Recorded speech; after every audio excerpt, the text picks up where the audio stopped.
కల్వకుంట్ల కవిత గారు ఈరోజు తెలంగాణ రాష్ట్ర సేన అనే ఒక పొలిటికల్ పార్టీ ప్రారంభించినందుకు మీకు నా హృదయపూర్వక అభినందనలు తెలియజేస్తున్నాను. ముఖ్యంగా అమ్మగా పరిణితి చెందాలని, కేవలం జేబులు చూసి కాదు కడుపు చూసి పరిపాలించాలని మీరు చెప్పిన అంశాన్ని తెలంగాణ ప్రజలు ఈరోజు విన్నరు.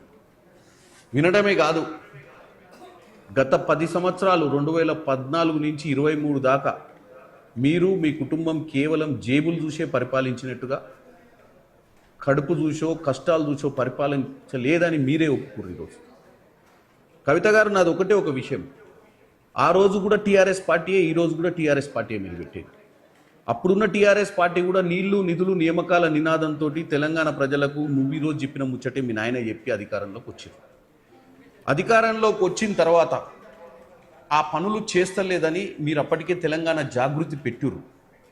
మీరు 2016లోనే కనుక ఇదే విధంగా బయటకు వచ్చి ఇదే తెలంగాణ రాష్ట్ర సేన పెట్టుండి తెలంగాణ ప్రజల్ని జాగృతి చేసి ఉంటే బ్రహ్మాండంగా మిమ్మల్ని ఆదరించేవాళ్ళు. ఎందుకంటే ఈ తెలంగాణ ఇట్లా దోసుకోబడేది కాదు, ఈ తెలంగాణ నిధులు ఆవిరయ్యేటివి కావు, మిగులు రాష్ట్రంగా ఉన్న తెలంగాణ రాష్ట్రం అప్పుల రాష్ట్రం అయ్యేది కాదు.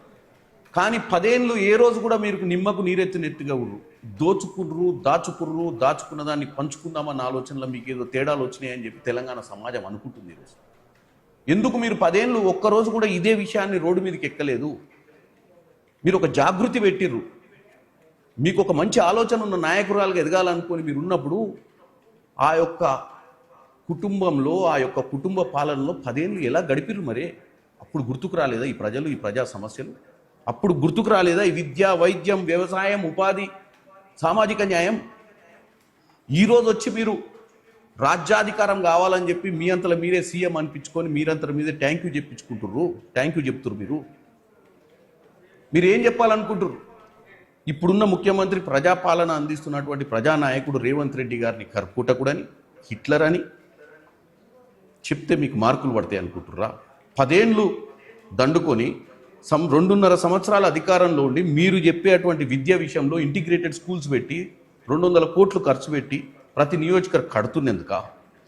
వైద్యం విషయంలో సీఎం రిలీఫ్ ఫండ్లు వీలైనంత మటుకు వారం 10 రోజులలో డెలివరీ చేస్తూ చాలా హాస్పిటల్స్లో ఉచిత వైద్యం అందిస్తున్నందుక, ఇంకా ప్రయత్నం చేస్తున్నందుక? ఇకపోతే వ్యవసాయం విషయానికి వస్తే మీ హయాంలో ఇచ్చినటువంటి రుణమాఫీ చేయకపోతే 22 లక్షల మందికి కష్టకాలంలో మీరు అప్పులు చేసిపోయిన రాష్ట్రాల్లో కూడా 21,000 కోటి రైతులకు ఇచ్చినందుక? ఇక ఉపాధి కోసం వస్తే ఈరోజు ఫ్యూచర్ సిటీ కడుతుర్రు. ఈరోజు ప్రతి అంశంలో కూడా ఈ రాష్ట్రంలో యువతకు ఉద్యోగాలు రావాలని గ్రూప్ 1, గ్రూప్ 2, గ్రూప్ 3, గ్రూప్ 4 పరీక్షలు పెట్టి ఎక్కడ పేపర్ లీకులు చేయకుండా మేము 10 సంవత్సరాల అధికారంలో ఉన్నప్పుడు చేసినట్టు కాకుండా ఈరోజు చిత్తశుద్ధితో చేసినందుక కర్కోటకుడు, హిట్లర్? కాబట్టి మీరు పార్టీ పెట్టడాన్ని నేను తప్పుపడతలేదు.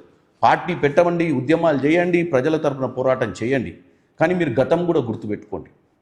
గతంలో మీ తండ్రి గారు కొత్తగా పార్టీ పెట్టినప్పుడు నా కోరిక కేవలం తెలంగాణ కోసమే, నీళ్లు నిధులు నియామకాలే, నా కుటుంబంలో నా కొడుకు కానీ నా బిడ్డ కానీ అమెరికాలో నాకు కానీ ఎవరికి ముఖ్యమంత్రి వద్దు, ఒక దళితుడిని ముఖ్యమంత్రి చేస్తా అని చెప్పొచ్చిండు. కానీ ఈరోజు నేనే ముఖ్యమంత్రి అవుతా అని చెప్పుకొని వస్తారు. ఎలా నమ్ముతారు తెలంగాణ ప్రజలు చెప్పండి? దోచుకొని పంచుకోవడంలో ప్రాబ్లమ్స్ వచ్చినాయని ఇప్పుడు కేవలం మీరే ముఖ్యమంత్రి దోచుకుందామని అనుకోరా? కాబట్టి ఏదున్నా ఒక కన్స్ట్రక్టివ్గా పార్టీ పెట్టి ప్రజల కోసం పోరాడడం తప్పు కాదు. ఒక తెల్ల కాగితం అయితే అందరు నమ్మొచ్చు, మీరు తెల్ల కాగితం మాదిరి కాదు కవిత గారు. మీరు 10 సంవత్సరాలు మీ కాగితం మీద ఎన్నో మచ్చలు, ఎన్నో మార్కులు, ఈ రాష్ట్రాన్ని అప్పుల రాష్ట్రంగా, అప్పుల కూపిలోకి తోసినటువంటి పార్టీలో ముఖ్య సభ్యురాలుగా ఉన్నారన్న విషయాన్ని ఒక పార్లమెంట్ సభ్యురాలుగా, ఒక ఎమ్మెల్సీగా, ఒక కూతురుగా ఇప్పుడు వస్తే ఎవరు నమ్ముతారు? కాబట్టి వెనకట మీ నాయనే చెప్పిన పిటకథలు చెప్పి మళ్ళీ తెలంగాణ ప్రజల్ని పక్కదో పట్టియాలనుకోకండి. తెలంగాణ ప్రజలు బాగా రాటుదేలిపోయారు.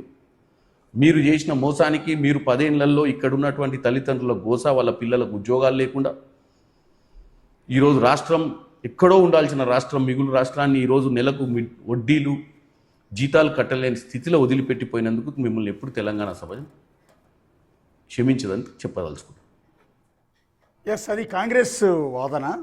కవిత పెట్టిన కొత్త పార్టీ మీద ఒకవైపు విమర్శిస్తూనే ప్రశ్నల్ని సంధిస్తూ ఉన్నారు. సో ఎవరు రైజ్ చేసినా కూడా ఆ 10 ఏళ్ల పాటు మీ తండ్రి సీఎంగా ఉన్న సమయంలో మీరు కూడా పదవుల్లోనే ఉన్నారు కదా, అప్పుడు ఎందుకు మీరు సమస్యల్ని ప్రస్తావించలేదు? అప్పుడు జరుగుతున్న అన్యాయాలను మీరు ఎందుకు నిలదీయలేదు? ఇప్పుడు మాత్రమే బయటకు వచ్చి ఈ రకమైన మాటలు చెప్తే మిమ్మల్ని ఎవరు నమ్ముతారు అనేది అటు కాంగ్రెస్ నాయకులైనా, ఇటు బీజేపీ నాయకులైనా, ఇటు ప్రొఫెసర్ కోదండరామ్ గారైనా ఎవరైనా కూడా అదే మాట ప్రస్తుతం కవితని ముందు మాట్లాడుతూ ఉన్నారు. ఒక్కసారి ఫోన్ ట్యాపింగ్ మీద కవిత మాట్లాడారు. ఏం మాట్లాడారు స్టేజ్ మీద ఒకసారి ప్లే చేయండి. ఆనాడు ఏమనుకున్నాం? తెలంగాణ రాష్ట్రం వస్తే మనందరి బానిస సంఖ్యలు పోతాయి అనుకున్నాం. కానీ రైతులకు బేడీలు పడ్డాయి, ఇసుక దందా మీద ప్రేమతోని నేరెళ్ళ దళితులకు దెబ్బలు పడ్డాయి, చావులైనాయి. ఒకరిద్దరు కలిసి మాట్లాడుకోవాలంటే ఎవరు ఫోన్ ఎక్కడ మానిటర్ చేస్తుండ్రో అని భయం, వ్యక్తిగత స్వేచ్ఛ లేదు. దారుణమైనటువంటి నిఘా నీడలో తెలంగాణ అంతా కూడా బతికింది. ఇది వాస్తవం. మనం అనుకున్న కలల తెలంగాణ రాలేదన్నది ముమ్మాటికి వాస్తవం.